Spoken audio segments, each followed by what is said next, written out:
Today, Jagmeet Singh and the NDP really seemed like they thought they were going to win some easy virtue signaling points in Parliament with their opposition motion calling for a ceasefire in Gaza, the establishment of a Palestinian state, and a ban on weapon shipments to the state of Israel. Instead, they made themselves look like a bunch of naive terror supporting clowns, unable to even call the terrorist organization Hamas or Islamic Jihad terrorist organizations. I want to show you first the video that Jagmeet Singh posted himself on the NDP social media, as well as him failing and falling flat on his face during a press conference being asked questions about the bill he's so proud of. So check this out first. Leaders have a significant platform and position to try to do something to end the bloodshed and the loss of life that's going on right now. I want you to know I hear you. I see you. I know that you felt like Justin Trudeau's let you down and Pierre Poilievre has never had your back. I want you to know that we have been making it known our position. We have been fighting hard for peace. We have been using our platform to call for a ceasefire and a release of hostages. We made it clear we believe Palestinians and Israelis have the right to live in peace and security. Notice throughout this entire video, he will never actually say the word terror, and he's also talking to his audience like they're a bunch of 5-year-olds, even though he is talking this way to people who don't see it as that bad of a thing if Hamas terrorists run into the state of Israel and just murder 1,200 Jewish people. We've called for these things before, and we're going to again use our position in the House of Commons to call for them again. We are bringing forward an opposition day motion, a motion that again calls for many of the things that we've said in the past: a ceasefire and a release of hostages, that we should work towards a two-state solution, that we need to reinstate the UNRWA funding, that we UNRWA being a front group for Hamas and Islamic Jihad, a United Nations organization that takes Canadian taxpayer money as well as any other country that pays in to the UNRWA and effectively disseminates it to terror organizations so that they can buy weapons, or so that those terror organizations can offset some of their domestic funding and then use their own money to buy more missiles, weapons, and whatnot. should end all arms sales to the Netanyahu government, that we need to work. He's saying the Netanyahu government. This annoys me. Acting as if the problem in Israel is just Netanyahu and the Likud party. They are currently in a war cabinet where all the opposition parties are in a coalition government because all opposition parties take terrorism seriously and want Hamas to be eliminated. It would be like being attacked by a small Nazi state on the border of Canada and Canada just doing nothing about it once the terrorists run back into their own boundaries. Work towards a peaceful solution where Palestinians and Israelis can live in safety and security. We'll be bringing this motion to Parliament and forcing a vote on this motion. We're hoping that this will increase pressure on Canada to do the right thing, to do everything we can to save lives. So Jagmeet Singh seems really proud of himself in that video. He thinks that he is a virtuous man for calling for peace.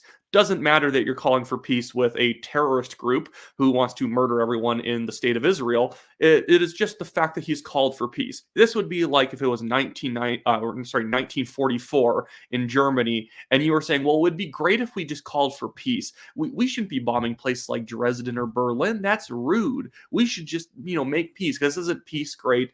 Just leaving the terror government of Hamas in place in Gaza, or just leaving the Nazi government in Germany in place? Obviously not. That's absurd. And now I want to open up this new clip of him being questioned during this presser, because this was quite embarrassing. And what I want you to take notice of is the way that Shannon Phillps looks throughout this entire clip. She is the NDP MP from, I think it's like Edmonton Strathcona. She looks very smug at the start of this video, and you will notice her face dropping a little bit as she's realizing that the questions are not really going Jagmeet's way. On your motion, it does not condemn Hamas. It does not call on Hamas to surrender. And it leaves open the possibility that when you're declaring Palestinian statehood, you're envisioning Hamas as the government. You're leaving that open as to the future of Hamas. Why are you not declarative in your stance on Hamas in this statement? Shannon Phillps looks significantly more distressed. And if you've actually also were looking at her hands, she starts playing with her hands a lot in the background during the entire course of that question. And now Jagmeet Singh's here wearing an all-black suit and tie, which, can I tell everyone, do not wear black suit and tie if you're a man in a normal business situation. It actually makes you look like you're trying to go to either a funeral or a wedding. Wear a little bit of color or you end up looking really odd like he does here. He looks like he's going to go to a job interview and he's like 17 years old. we've been very clear on this, and we'll repeat it very clearly so that everyone knows. We condemn Hamas unequivocally as a terrorist organization. That's why he didn't put the condemnation in the actual motion itself, or in none of the press leading up to this motion, because he doesn't frankly see Hamas as a terrorist organization, just as Jagmeet Singh doesn't see Palestinian organizations as being pro-terror or being directly involved in terrorism, because he himself is also a Palestinian. He also has basically solidarity like groups like Hamas, and you see this all over the place. If you're a Palestinian, you support Islamist groups. If you're Antifa, you support Palestinian and Islamist groups. If you're Islamist, you support leftist groups and all that, because they have kind of a similar interest in ignoring the actual wages of terrorism. We condemn the attack as a terrorist attack on October 7th. And so we want that to be very clear. We've always maintained that position. And when we're recognizing Palestinian statehood, we're saying that we've always maintained a position of a two-state solution. You can't have a two-state solution without recognizing that there's two states. So this is just about moving forward for peace and justice. We will always maintain our position that both Israelis and Palestinians have the right to self-determination and the right to safety and security.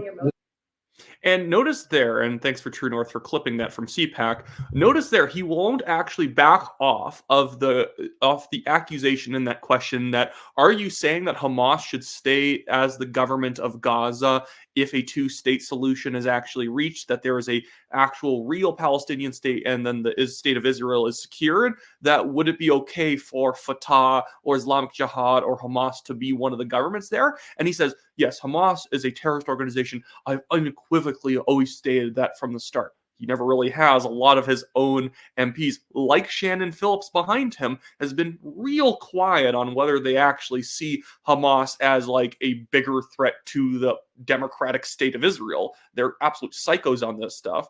And when you and in this entire clip, he never actually circles back and says no Palestinian state with Hamas or another terrorist organization in charge, because Jagmeet Singh has zero standards at all. He is anti-Western fundamentally, and that is why he treats the IDF, the Israeli military, fighting terrorists in Gaza as well as their own territory, as equivalent to Hamas running over the border and murdering women and children. He sees these two things as equivalent, which is why his condemnations for Hamas actions pretty much mirror just about the intensity that he does for the Israeli military taking actions against those terrorists. He sees those two things as equivalent actions. It's truly disgusting. And yes, Jagmeet Singh supports Hamas staying in place in Gaza. That is why he's saying the hostages need to be released, but really at the end of the day, we just need peace. This is why I hate peaceniks. People who just say, oh, I'm against war, I'm anti-war. No, you're not. You're just pro the West losing wars half the time.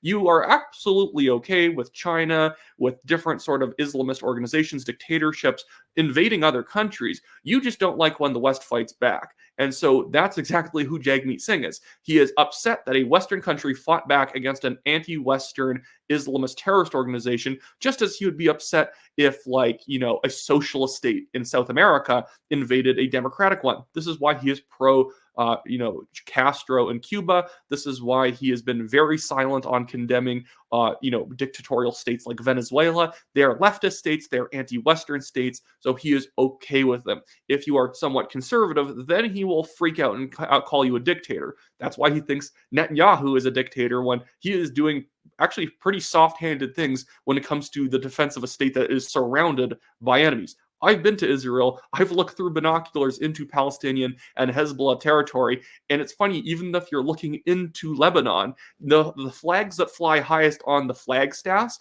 are the Hezbollah flag, the Iranian flag, and then third highest is the Lebanese flag, because a lot of Israel's neighbors are effectively controlled by terrorists, even if it's supposedly a democratic country. Anyways, that should be it for me today. Jagmeet Singh's a scumbag. If you want to donate to the TNT Legal Fund, the Give Send Go link is in the description below.